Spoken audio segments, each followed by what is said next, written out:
अस्सलामु अलैकुम वरहमतुल्लाहि वबरकातुहू। अऊज़ु बिल्लाहि मिनश शैतानिर रजीम। बिस्मिल्लाहिर रहमानिर रहीम। रब्बि इश्रह ली सदरी व यस्सिर ली अमरी वहलुल उक़दतम मिन लिसानी यफ़क़हू क़ौली। रब्बि ज़िदनी इल्मा व अमला या मुक़ल्लिबल क़ुलूब सब्बित क़ल्बी अला दीनिक। आज का मेरा टॉपिक है कामयाबी का रास्ता, वे ऑफ सक्सेस। इंसान की अज़मत और बड़ाई उसकी सिफ़ात के साथ वाबस्ता हैं, उसके माल और दौलत के साथ नहीं। दुनिया, पैसा, हुकूमत, दौलत, ये चीज़ें इंसान को मालदार तो बना देती हैं, हाकिम बना देती हैं, लेकिन बड़ा नहीं बनाती। बड़ा इंसान वो होता है जो अपने अंदर इंसानी सिफ़ात रखता हो। मज़ीद डिस्कस करने से पहले इस वीडियो को लाइक करें, शहनाज मकसूद चैनल को सब्सक्राइब करें और बेल आइकन को ज़रूर क्लिक करें। और जबकि छोटा इंसान वो होता है जो सिफ़ात में कमज़ोर हो। क़यामत के दिन जब तोला जाएगा तब सोना चांदी रुपया पैसा नहीं तुलेगा, आमाल तोले जाएंगे। तो एक इंसान अच्छा इंसान बने, ये कहाँ से पता चलेगा? ये मेरे रब की इस किताब कुरान करीम से पता चलेगा और मेरे प्यारे नबी सल्लल्लाहु अलैहि वसल्लम की ज़िंदगी की सीरत से पता चलेगा कि मर्द और औरत किस तरह अज़मतों की चोटियों को छू लेते हैं और अल्लाह को राज़ी कर लेते हैं। दुनिया में अपने आप को सुख और सुकून से रखें। हमारा इल्म अब गलत हो गया है, हमने हर चीज़ को रुपए पैसे से जोड़ लिया है। इंसान की अव्वलीन तरजीह आज के दौर में पैसा बन गया है। बड़े आदमी बनोगे, पैसा बना लो। बड़े आराम से रहोगे, पैसा बना लो। बड़ी इज्जत और बड़ी शोहरत होगी, पैसा बना लो। बड़ी खुशियाँ होंगी, पैसा बना लो। ये इल्म का मंबा ही गलत है और पूरी दुनिया में यही छाया हुआ है। अल्लाह और उसके रसूल सल्लल्लाहु अलैहि वसल्लम कहते हैं, इस किताब कुरान मजीद के मुताबिक अपनी ज़िंदगी बना लो, सब कुछ मिलेगा, इज़्ज़त भी मिलेगी और कामयाबी भी। हज़रत अली रज़ी अल्लाह ताला अन्हो का फरमान है, जो आदमी इज़्ज़त चाहता हो, ख़ानदानी नहीं हो, गनी बनना चाहता हो, पैसा कोई नहीं हो, अपना रोब व दबदबा चाहता हो और ताकत कोई नहीं हो, अपनी कोई वजाहत चाहता हो, पीछे कोई वोटर सपोर्टर नहीं हो, वो फिर क्या करे? ये चारों चीज़ें हुदूद के अंदर रहकर सबको चाहिए और यही मतलूब है। मुझे इज़्ज़त भी चाहिए, मुझे कुशादगी भी चाहिए। तंगदस्ती से मेरे नबी सल्लल्लाहु अलैहि वसल्लम ने पनाह मांगी। मुझे अपनी हैबत और वजाहत भी चाहिए और अगर मैं ये सब कुछ शरीयत के हुदूद के अंदर तलब करूं तो ये मेरे अल्लाह को भी पसंद है, और जब शरीयत के बाहर जाऊं तो ये मेरे अल्लाह को नापसंद है।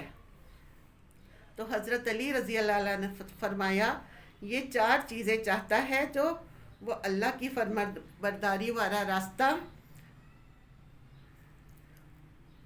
अपना ले, और जो नाफरमानी वाला रास्ता अपनाएगा वो ज़िल्लत भरा रास्ता है और वो छोड़ दे, और अल्लाह की फरमाबरदारी वाला रास्ता, इज़्ज़त का जो रास्ता है वो इख्तियार कर ले। तो कुरान पाक वो पैगाम है जो हमें इज़्ज़त वाला रास्ता बताता है। कुरान वो पैगाम है जो हमें बुलंदियों वाला रास्ता बताता है, और कुरान ही वो पैगाम है जो हमें उरूज का रास्ता बताता है, जन्नत में जाने का रास्ता बताता है, जहन्नुम से निजात के तरीक़े बताता है, अल्लाह और उसके रसूल की बारगाह में कीमती होने का तरीक़ा बताता है, लोगों के दिलों पर राज करने का तरीक़ा बताता है, चैन की नींद सोने का रास्ता बताता है, लोगों की मौशरत को जो खूबसूरत बनाने का पूरी दुनिया में कोई नुस्खा नहीं है सिवाय मेरे रब की इस किताब में। किताबुन अंज़लनाहु इलैका तुख़रिजन नासा व मिनज़्ज़ुलुमाति इलन नूर। और बड़े दुख की बात यह है कि उम्मत ने कुरान को छोड़ दिया है। अब अच्छाई कहाँ से मिलेगी? अच्छा इंसान कहाँ से बनेगा? बेसिक रिश्ता जो है वो हस्बैंड और वाइफ का रिश्ता है। हुन्ना लिबासुल लकुम मा अंतुम लिबासुल लहुम, तुम्हारी बीवी तुम्हारा लिबास है। इसी तरह अल्लाह ताला बीवियों से कह रही हैं कि तुम्हारे खामिन तुम्हारा लिबास है। लिबास खूबसूरत होता है, इंसान उतना ही पुरकशिश नज़र आता है। जितना लिबास खूबसूरत होता है, जितना आप अपने लिबास की हिफाजत करेंगे, यानी बीवी की हिफाजत करेंगे, बीवी खामन की हिफाजत करेगी, इतना ही ये रिश्ता पुरकशिश हो जाता है, खूबसूरत हो जाएगा। अल्लाह ने औरत को तशबीह दी है खेती से। किस तरह किसान एक पौधे को परवान चढ़ाता है, ये है तुम्हारी ज़िम्मेदारी अपनी बीवी और औलाद के लिए, क्योंकि तुम किसी के घर नहीं गए, बल्कि तुम्हारे घर किसी की बेटी आई है। माँ बाप छोड़कर, बहन भाई सहेलियाँ छोड़कर और अपनी ज़िंदगी की तरतीब को तोड़कर एक बोल पर तुम्हारे घर वो आई है, और तुम आते ही उसके साथ बदतमीज़ी करते हो, कभी गालियाँ देते हो, कभी ताने देते हो, कभी तुम्हारे वालिदैन उसे नाजायज़ सुनाते हैं, कभी तुम्हारी बहनें उसे बुरा भला कहते हैं। तो खेती को आगे कैसे बढ़ाते हैं? तूने तो उसे आगे आग ही लगा कर रख दी, तो ये फसल कैसे उगेगी? उग कर आगे उगेगी तो गंदा दाना इसमें से निकलेगा। औरत को अल्लाह ताला ने ज़मीन से तशबीह दी है, और उससे आने वाली औलाद को अल्लाह ने खेती से तशबीह दी है। और ज़मीन में कभी खेती लेने का एक तरीक़ा है, हल चलता है, फिर ज़मीन को नरम करता है किसान, फिर इसमें पानी डालता है, फिर उसे मज़ीद और नरम किया जाता है, फिर बड़ी जड़ी बूटियों को साफ़ किया जाता है, उसे तैयार किया जाता है, फिर उसमें दोबारा हल चलाकर इसमें बीज लगाया जाता है, फिर इस बीज की हिफाजत की जाती है। जब वो पानी मांगता है पानी देते हैं, वो खाद मांगता है तो खाद देते हैं, फिर इसमें गंदी झाड़ियाँ पैदा होती हैं, इसमें अलग मजदूर लगाकर उस झाड़ियों की सफाई करवाई जाती है। आज के ज़माने में स्प्रे आ गए हैं, इसे करके इसे सेव किया जाता है। ये मैं आपके साथ एक नक्शा बयान कर रही हूँ कि अल्लाह ताला खाविन और बीवी की ज़िंदगी को किस खूबसूरत अंदाज में बयान फरमा रहे हैं। आला फसल लेने के लिए ये सब कुछ करना पड़ता है। औरत की ज़मीन में अपनी मोहब्बत का हल चलाओ, अपने रात के आंसुओं से उसे पानी लगाओ, और अपने इखलाक के ज़रिए से उसमें बीज डालो, फिर उसे इज़्ज़त देकर एहतराम के साथ इस फसल को ऊपर चढ़ाओ। इसमें जो गंदी झाड़ियाँ उगेंगी, कभी सास की तरफ से, कभी ससुर की तरफ से, कभी बहनों की तरफ से, कभी लड़के के वालिदैन की तरफ से, कभी लड़की के वालिदैन की तरफ से, इतने बेवकूफ़ होते हैं कि वह शादी के बाद भी बेटी की लाइफ में इंटरफेरेंस करते हैं। फिर खाविन कहाँ बर्दाश्त करता है शादी के बाद? सब उनकी बेटी पर, उनसे पहले जो है वालिदैन से पहले उनकी बेटी पर अब उनके खाविन का हक़ है, उसके बाद उनका हक़ है। अगर वालिदैन कुछ कहें और खाविन कुछ और कहे तो उसे खाविन की अतात करनी है, माँ की नहीं। कुछ वालिदैन ऐसे ही पीछे से डोरे हिलाकर अपनी बेटियों के घर ख़राब कर देते हैं। ऐसे भी केसेस बहुत होती हैं, लेकिन मेजॉरिटी जो है वो ज़्यादातर मसला ससुराली मसला है। तो जो गंदी झाड़ियाँ हैं यानी ससुराली रिश्तेदार, उनको वह सलीक़े से निकालता रहे और उसकी हिफाजत करते रहे। ये जो आमों का बाग लगता है ना सर्दियों में, उसको कवर कर देती हैं और पत्तों और तनों पर स्प्रे कर देते हैं चूने का, ताकि ठंड अंदर ना जा सके। इतनी हिफाजत एक छोटे से पौधे की होती है, तब जाकर वो परवान चढ़ता है। और सबसे बड़ा पौधा इंसान है, और सबसे कीमती धरती जो है वो माँ है, और सबसे कीमती रिश्ता खाविन और बीवी का है। और आज खाविन बीवी के साथ बुरा सलूक कर रहे हैं, गालियाँ तक बकती हैं, जैसे वो किसी लौंडी को ख़रीद कर लाई हैं। वो भी किसी की बेटी है। अगर आप अपनी ज़िंदगी का खूबसूरत और आलीशान देखना चाहते हैं तो अपने इखलाक अच्छे कर लें। यहाँ चूँकि बीवी की बात हो रही है, वरना माँ का रिश्ता है, मोहब्बत देनी पड़ेगी। बाप का रिश्ता है, उसे भी मोहब्बत देनी पड़ेगी। बहन भाइयों का रिश्ता है, औलाद का रिश्ता है, सबको मोहब्बत देनी पड़ेगी। अगर औलाद पर भी डंडे बरसाओगे तो वो भी तुमसे मुतनफ़िर हो जाएगी। हमारे नबी सल्लल्लाहु अलैहि वसल्लम ने कभी अपने नवासों को टच भी नहीं किया था। वो रोज़ाना जाकर उनसे मिलते, उनको सीने से लगाते, अपने सीनों को उन्होंने मुंतकिल किया हुस्नैन की तरह। बहुत से बच्चे उल्मा के तबलीग वालों के, नेक लोगों के ज़ाया हो गए। बच्चे का रुझान नहीं देखा, बस ये था कि उन्हें आलिम बनाना है, हाफिज़ बनाना है। आप आलिम भी बनाएं, हाफिज़ भी बनाएं, लेकिन पहले बच्चे का ذوق دیکھ لیں کہ وہ کس طرف اس کا رجحان ہے. اگر نہیں ہے اس میں یہ ذوق تو ایک اچھا اسے مسلمان ہی بنا لیں، یہی کافی ہے. اگر اس پر زبردستی کی تو وہ بچہ نہ دین کا رہے گا اور نہ دنیا کا رہے گا، نہ مدرسے کا رہے گا، نہ تبلیغ کا رہے گا. ایسی لاکھوں مثالیں ہیں. اور آج اولاد پر بھی جبر کریں گے تو پھر وہ باغی ہو جائیں گے. پہلے یہ دیکھیں بچے کا رجحان کس طرف ہے، انہیں ایک اچھا مسلمان ہی بنا دیں.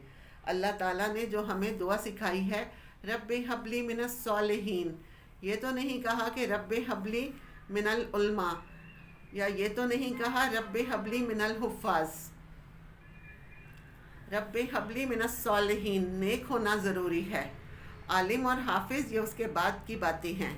اگر زبردستی کراؤ گے تو پچھتاؤ گے.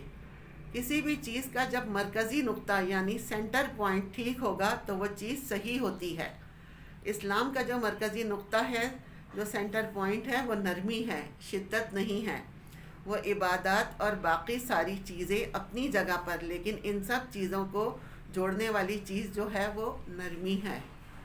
اگر آپ اپنے اندر شدت اور سختی ہے آپ کے اندر، پھر بھی آپ اپنے اوپر نرمی طاری کرو. قرآن کا سینٹر پوائنٹ ہے وَلْيَتَلَطَّفْ، حد سے زیادہ نرمی. اور پوری شریعت کا سینٹر پوائنٹ کیا ہے؟ قرآن ہے. تو نرمی ہی نرمی. اللہ نے اپنے نبی صلی اللہ علیہ وآلہ وسلم پر جتنے احسان کیے ہیں وہ قرآن میں بتلائے اور جتلائے ہیں. ہم نے آپ کے ساتھ یہ کیا. اللہ کی بڑی رحمت نبی صلی اللہ علیہ وسلم پر آئی جس کو رب کے سوا کوئی بھی نہیں جانتا. اور پھر آپ نرم ہو گئے. آپ جو نرمی پر دیتا ہے وہ سختی پر نہیں دیتا. نرمی کی اگر کوئی شکل ہوتی تو کائنات میں اس سے حسین کوئی شکل نہ ہوتی. اور اگر بد مزاجی کی، سختی کی اگر کوئی شکل ہوتی تو وہ شیطان سے بھی زیادہ خوفناک ہوتی. اللہ اکبر.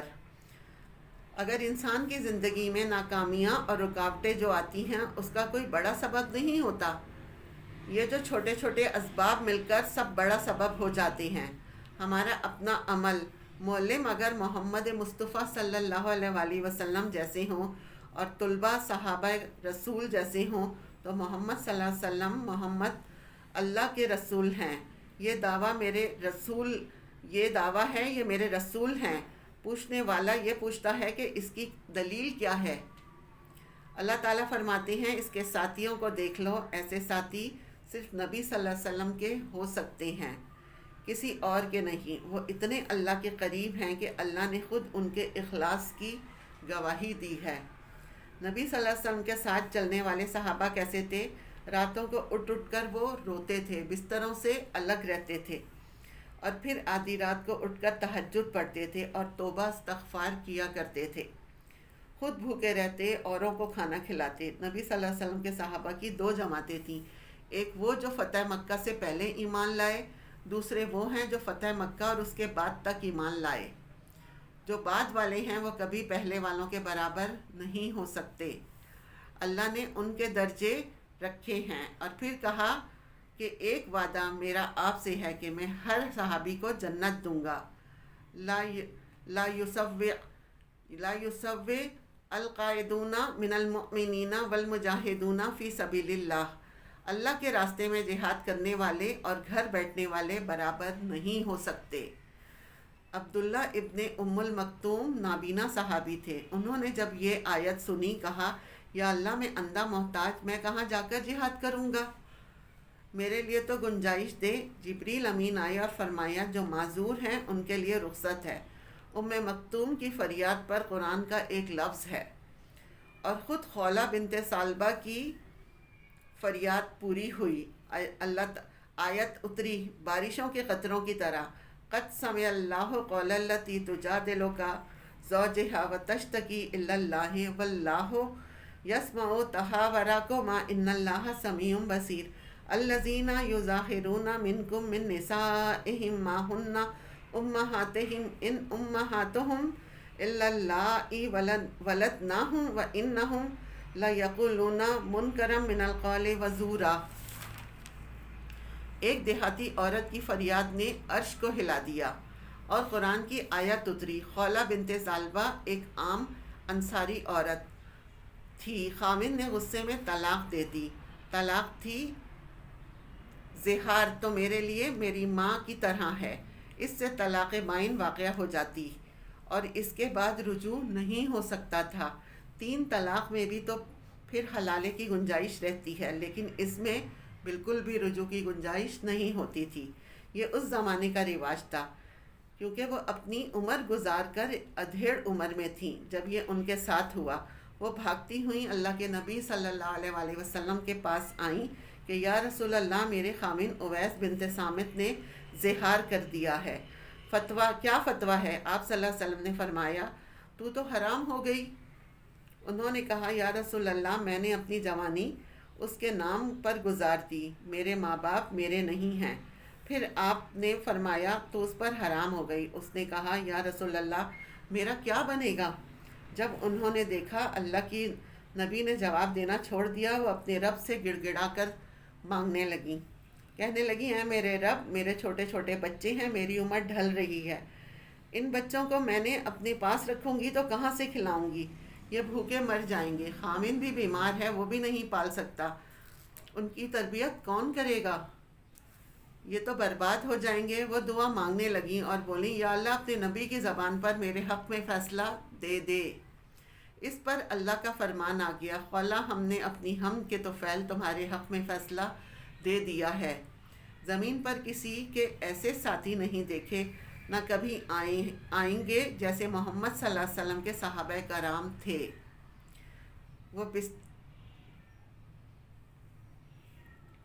وہ بشر تھے، ان سے خطائیں بھی ہوئیں، اللہ نے سب کو جنت کی بشارت دے دی۔ نبی صلی اللہ علیہ وسلم نے فرمایا میں جنت میں آگے آگے تیرے پاؤں کی آہٹ سنتا ہوں۔